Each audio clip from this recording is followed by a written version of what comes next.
하나가 하늘의 리 정리.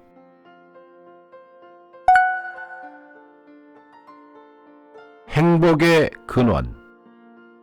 행복이란 무엇인가에 대해서 내 나름대로 생각하는 것이 있다. 그것은 둘 하나로 다스려진다고 하는 것이다. 이 길에서는 인간의 고민을 사정과 신상으로 나누어 상담에 응하고 있다.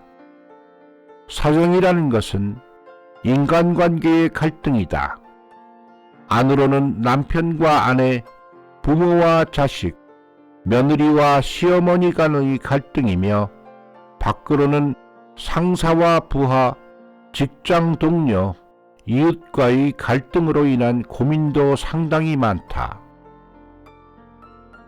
그 본연의 모습을 깊이 연구하면 모두 둘이 하나로 다스려지지 않는다고 하는데 원인이 있는 것이다. 상대와 자신, 모두와 자신, 그 둘이 하나로 융화한다. 그러나 그 간단한 일이 좀처럼 잘 되지 않는다. 상대를 꾸짖고 상대를 바꾸려고 해서 문제를 복잡하게 만든다. 그 전에 둘 하나로 다스려지는 가운데 가정의 행복, 인간관계의 안정이 있다는 것을 우선 깨달았으면 한다. 또 하나는 신상이다. 호르몬도 신경도 모두 둘 하나의 균형 속에서 건강히 유지되고 있다.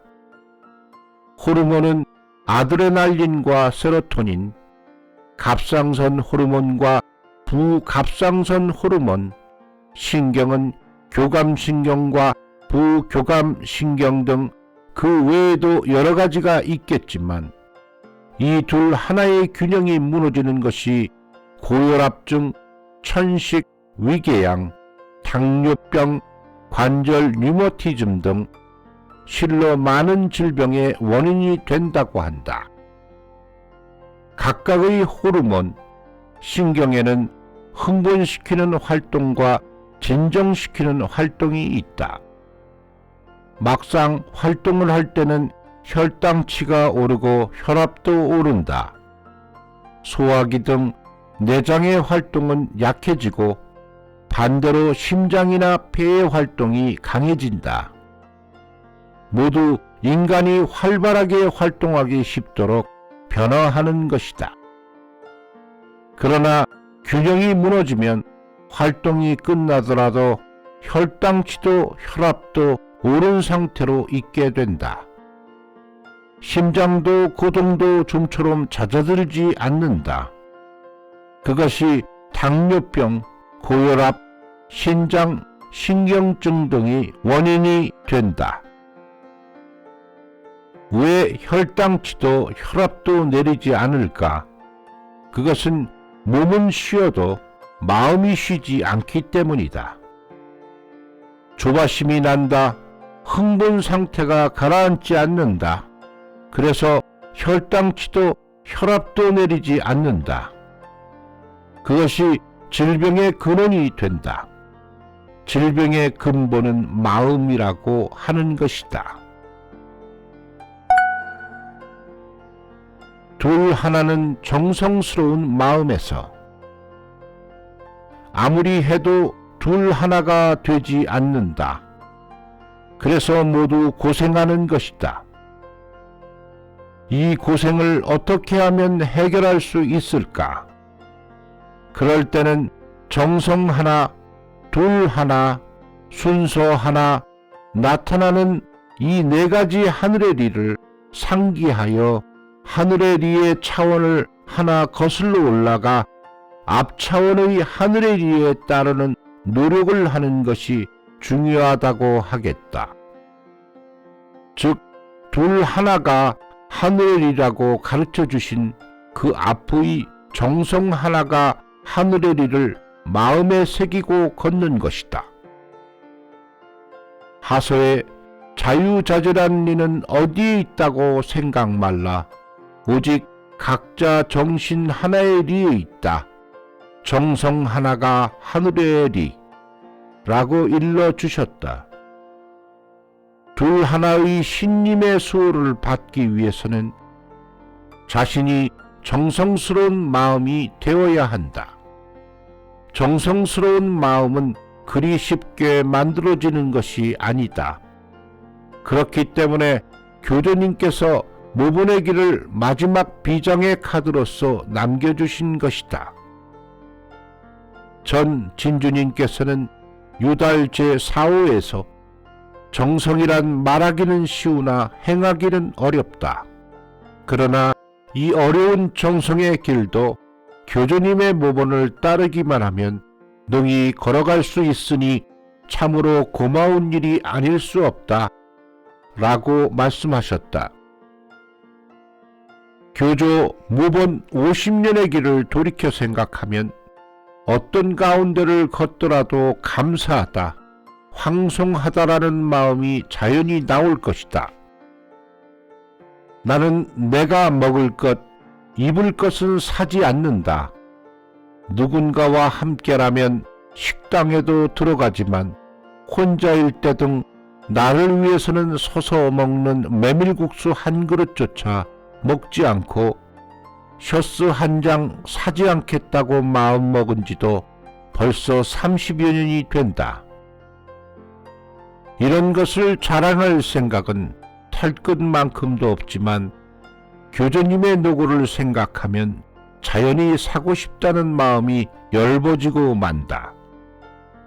남편을 빼앗고 자신을 죽이려고 한 간호를 용서하신 교주님, 남의 자식을 구제하기 위해 당신의 자식을 두 사람의 목숨을 대신하면서까지 구제를 기원하신 교주님, 쌀 도둑에게 쌀을 주어 돌려보내신 교주님, 게으름뱅이를 따뜻한 마음으로 안아 남보다 배로 일하는 사람으로 만드신 교주님, 전답은 물론이고 안채까지 털어서 남에게 베푸신 교주님, 노령의 몸으로 18번이나 옥고를 치르는 가운데서도 더욱 구제 한 줄기로 매진하신 교주님, 게다가 친필에 월일이 인간을 창조한 것은 즐거운 놀이를 보고 싶은 까닭에 14호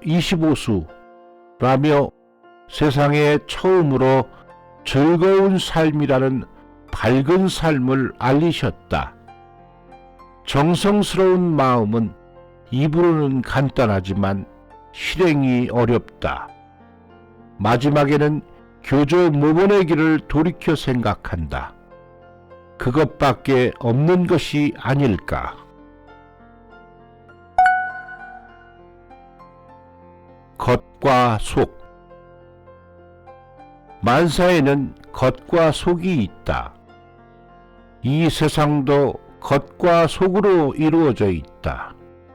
이것이 나날이 걷는 가운데 가장 의미 깊은 둘 하나가 아닐까 싶다. 속에서 틀림이 없는 길을 지난다. 속에서 단단히 다한다.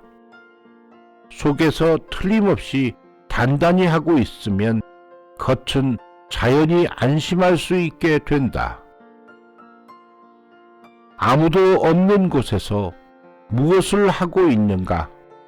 자기 혼자가 되었을 때 시간을 어떻게 사용하는가? 아무도 보고 있지 않아도 꾸준히 자기 일에 힘쓴다. 생각난 부분에서부터 일을 정리해 간다. 그런 사람은 결코 걱정하지 않아도 되는 사람일 것이다. 겉은 누구라도 깨끗하게 해 두는 법이다. 보통 게으른 사람이라도 남이 있을 때는 나름대로 일을 한다. 남에게 보이는 곳, 겉의 일만은 제대로 한다. 그런 사람을 사람이 목표인 사람이라고 한다. 신앙자는 신이 목표이다. 남이 보든 보지 않든 상관없다. 남이 보지 않는 길, 그런 길을 소중히 한다.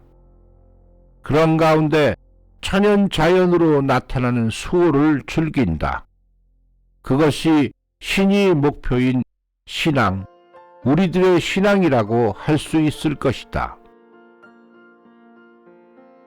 향내 풍기기, 아무도 없어도 된다. 자기 혼자라도 좋다. 아무 실적이 오르지 않아도 좋다. 사람이 목표가 아니다. 사람들이 어떻게 생각하든 상관없다. 신님께서 받아들여 주시는 길을 걷는다. 그런 마음으로 걸으면 실로 풍요로운 마음으로 신님의 일을 할 수 있다. 대단한 일은 못하지만 꾸준히 정한 길을 걷는다. 매일매일 그저 걷는다. 남이 보지 않는 길을 소중하게 했으면 한다.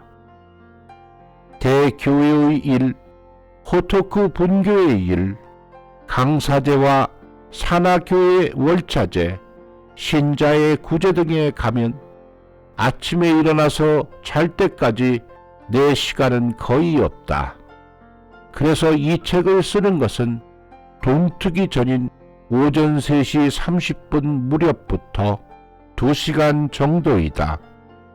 매일 조금씩 써모으는 것이다. 이것도 매일 아침의 일과가 되면 또 각별한 즐거움이 된다.